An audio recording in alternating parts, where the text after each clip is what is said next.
Hello, everyone. Welcome to the English Leap podcast. If you're looking to improve your English while having fun, you're in the right place. I'm Jennifer, your host, and with me is my co-host, Daniel. Hey everyone, we're excited you've joined us today. Our goal is to help you learn English through interesting conversations and easy-to-follow discussions. And today's topic is really exciting: building wealth. Yes, building wealth is something we all think about at some point. Whether you want to save for the future, invest, or just understand money better, it's an important topic. We'll share tips and ideas, and of course, keep it simple so you can practice your English along the way. Exactly. And the best part is, by the end of today's episode, you won't even realize that you've picked up new vocabulary related to finance. Learning while having fun, that's what we're all about. Absolutely. So, let's dive right into today's topic. So, Daniel, let me ask you, when did you start thinking about saving and building wealth? Was there a moment when you realized, I need to start doing something about my money? Oh, definitely. It was right after college. I got my first job, and for the first time, I had a steady income. But after a few months, I realized that I wasn't saving anything. I was spending on things I didn't really need. It hit me when I checked my bank account and thought, whoops, I should be smarter with my money. That's such a relatable story. I think many people go through that moment when they realize they need to start saving and thinking about the future. For me, it was when I wanted to buy my first car. I didn't have enough savings, and I had to make a plan to start building my finances. Exactly. Building wealth isn't just for the super rich. It's something we can all do, little by little. Today, we'll share some ideas that can help anyone start building wealth, no matter where they are in life. Oh, and before we continue, don't forget about the PDF for today's episode. It includes all the vocabulary, phrases, and extra tips we'll talk about today. Just click the link in the description to download it. And later on, our friend Charlotte, our vocabulary expert, will join us to break down some key words and expressions we'll use today. She'll make sure you understand all the important terms related to building wealth. That's right. Charlotte will explain everything in a simple way, so stick around for that. So Jennifer, let's start by talking about what wealth really means. A lot of people think it's just about how much money you make, right? But wealth is much more than just your salary. Exactly, Daniel. A lot of people confuse income with wealth. You can have a high income and still not be wealthy if you're spending everything you earn. Wealth is really about what you save, invest, and build over time. It's about accumulating assets like stocks, bonds, real estate, things that can grow in value and help you build your financial future. Right. Wealth is really about the bigger picture, your financial health over the long term. It's about what you keep after all your expenses and how you grow it. When I started my first job, I was earning a decent salary, but I wasn't saving anything. At the time, I thought having a good income meant I was doing fine financially, but I didn't realize that without saving and investing, I wasn't actually building wealth. I totally relate to that. When I got my first job, I felt the same way. I was spending my entire paycheck on things I didn't really need, just because I had the money. But one day, I looked at my bank account, and I had nothing left. It was a wake-up call for me. That's when I realized that being rich doesn't mean earning a lot. It's about being smart with your money and making it grow. And that's where financial goals come in, right? If you don't have a plan, it's so easy to just spend money without thinking about the future. I remember when I set my first financial goal, it was to save up for a down payment on a car. I had to think about how much I needed, how much I could save each month, and how long it would take. It gave me something to work towards. Exactly. Financial goals give you a direction and purpose. Whether it's saving for something like a car, a vacation, or even bigger goals like buying a house or retiring early, having clear goals helps you stay focused. When I was paying off my student loans, I set small goals along the way. I'd break it down into manageable chunks, like paying off one loan at a time. It made the process less overwhelming and kept me motivated. I like how you mentioned breaking it down. Sometimes when we think about big financial goals, they can feel out of reach. But if you break them into smaller, more achievable goals, it feels less stressful, like building an emergency fund. Instead of aiming for a huge number right away, start with something small, like $500, and build from there. Uh-huh. That's a great point, Daniel.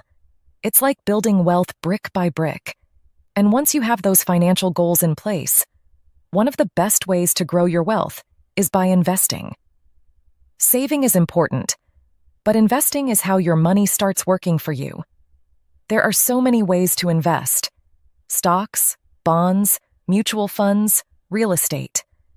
I started with mutual funds because they felt safer, but over time, I got more comfortable investing in individual stocks. Yes, investing is key. I was really nervous about investing at first because I didn't know much about it. But I started small with my retirement account and then gradually learned about other types of investments. It's amazing how your money can grow over time, even with small, consistent contributions. Exactly.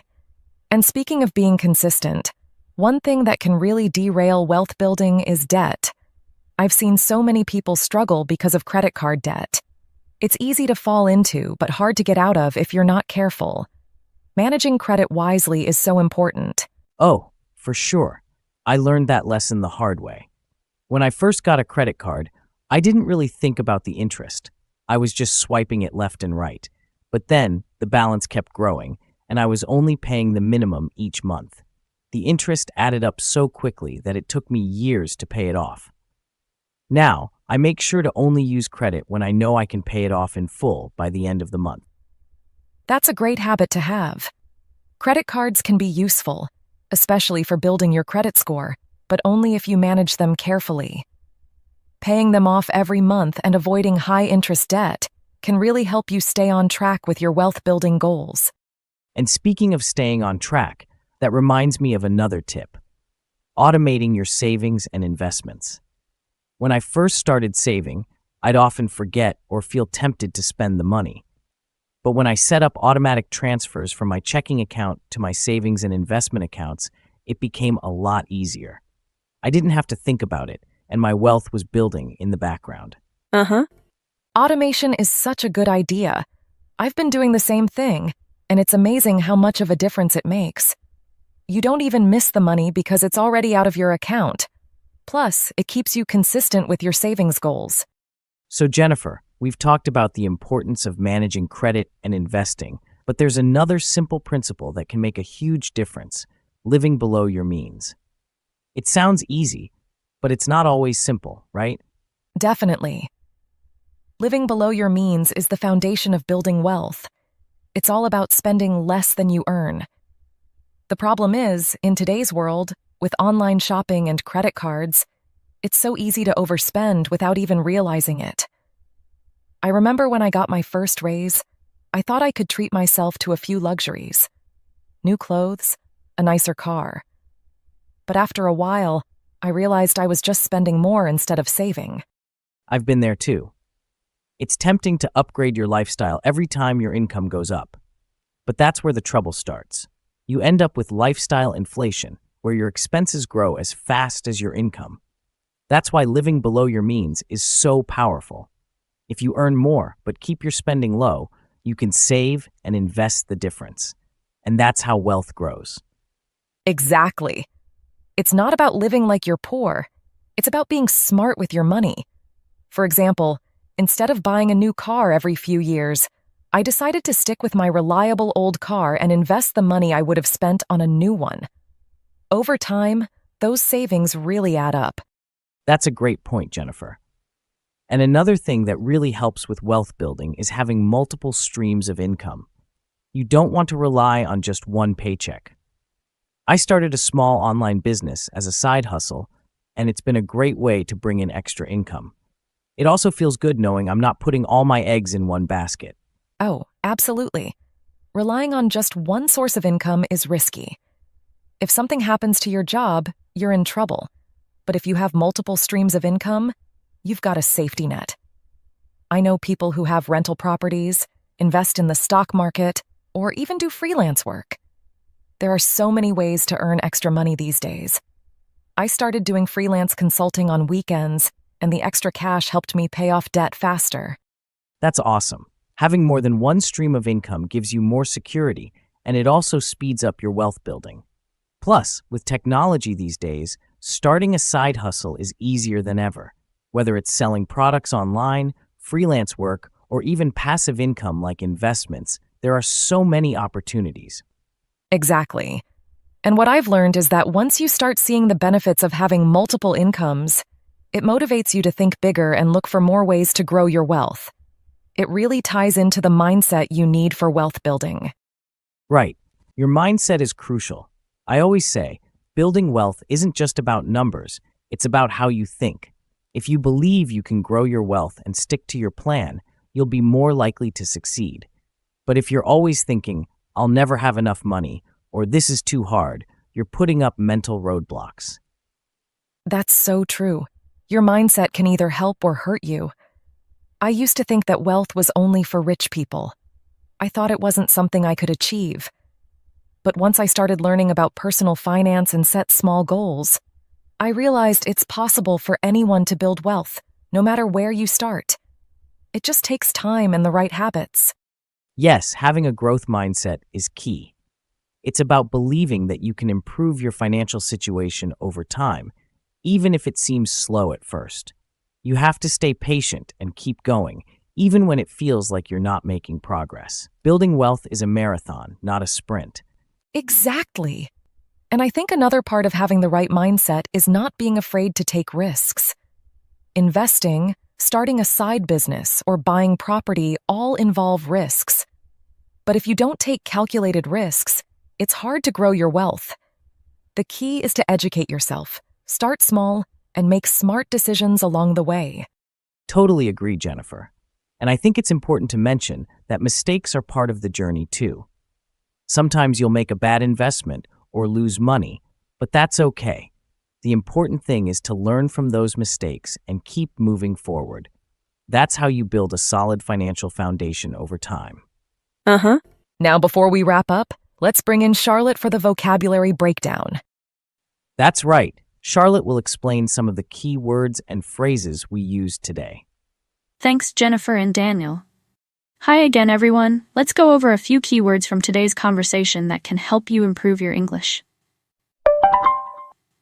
Wealth, meaning the total value of all the money, assets, and investments someone owns. Example, wealth isn't just about how much money you make, but what you save and invest. Assets, meaning resources or things of value like stocks, bonds, real estate, or cash that can grow in value. Example, investing in assets like property can help build your wealth. Financial goals, meaning specific, measurable objectives related to managing your money, like saving for a house or paying off debt. Example, setting financial goals gave me a clear path to follow. Credit score, meaning a numerical rating that shows how reliable a person is in paying back borrowed money. Example, a high credit score helps you get better interest rates on loans. Mutual funds, meaning a type of investment where money is pooled from multiple investors to invest in stocks, bonds, or other assets. Example, I started by investing in mutual funds because they felt safer. Real estate, meaning property consisting of land or buildings, often considered a long-term investment. Example, buying real estate is a good way to build assets that grow in value. Lifestyle inflation, meaning when people increase their spending as their income goes up, often making it harder to save money. Example, lifestyle inflation can stop you from building wealth, even with a good salary. Multiple streams of income, meaning earning money from more than one source, like a job, investments, or a side business. Example, having multiple streams of income adds financial security. Passive income, meaning income earned with little to no effort after the initial setup, like rental income or dividends from stocks. Example, passive income from investments help me pay off debt faster. Automating savings, meaning setting up automatic transfers from your checking account to savings or investment accounts so you don't have to think about it. Example, Automating my savings made it easier to stick to my financial goals. Emergency fund, meaning a savings account set aside for unexpected expenses like medical bills or car repairs. Example, I'm building an emergency fund to cover at least 3 months of expenses. Growth mindset, meaning the belief that abilities and intelligence can be developed with effort and learning over time. Example, having a growth mindset is key to building long-term wealth. Calculated risks, meaning risks that are thought out and planned with the potential rewards and consequences carefully considered. Example, investing in the stock market is a calculated risk, but it can pay off with smart decisions. Wake-up call, meaning an event or realization that makes someone change their behavior or take action. Example, seeing my empty bank account was a wake-up call for me to start saving. Put all your eggs in one basket, meaning relying too much on one thing, which can be risky if it fails. Example, you shouldn't put all your eggs in one basket by relying on just one source of income. Brick by brick, meaning slowly and carefully building something over time. Example, building wealth is done brick by brick with small savings and investments over time. In the background, meaning something that happens without much attention or effort, often without being noticed. Example, my savings were growing in the background thanks to automatic transfers. Snowball effect, meaning a situation where something starts small and builds momentum, growing larger or more intense over time. Example, compound interest works like a snowball effect. The longer you invest, the more your money grows. Derail, meaning to cause something to go off track or fail. Example, debt can derail your wealth-building efforts if you're not careful. On track, meaning progressing in the right direction towards a goal or objective. Example, paying off my credit card every month helps keep me on track with my financial goals. So that wraps up all the key phrases and vocabulary from today's conversation. I hope you found it helpful. Thank you so much, Charlotte. That was incredibly helpful. Yes, we really appreciate it. Expanding your vocabulary is such an important part of improving your English skills. And that brings us to the end of today's episode. Don't forget to download the PDF for today's episode. It has all the vocabulary, phrases, and practice exercises we talked about. We hope you enjoyed the episode. Make sure to leave us a comment, give us a thumbs up, and subscribe for more episodes. We'd love to hear your feedback and what you'd like to learn about next. Thanks for tuning in, everyone. We'll see you next time. Keep practicing, stay positive, and remember, building wealth takes time, but every step you take brings you closer to your goals. Your progress doesn't end here. To continue advancing your English skills, click on the next video or explore the additional videos we've thoughtfully selected for you.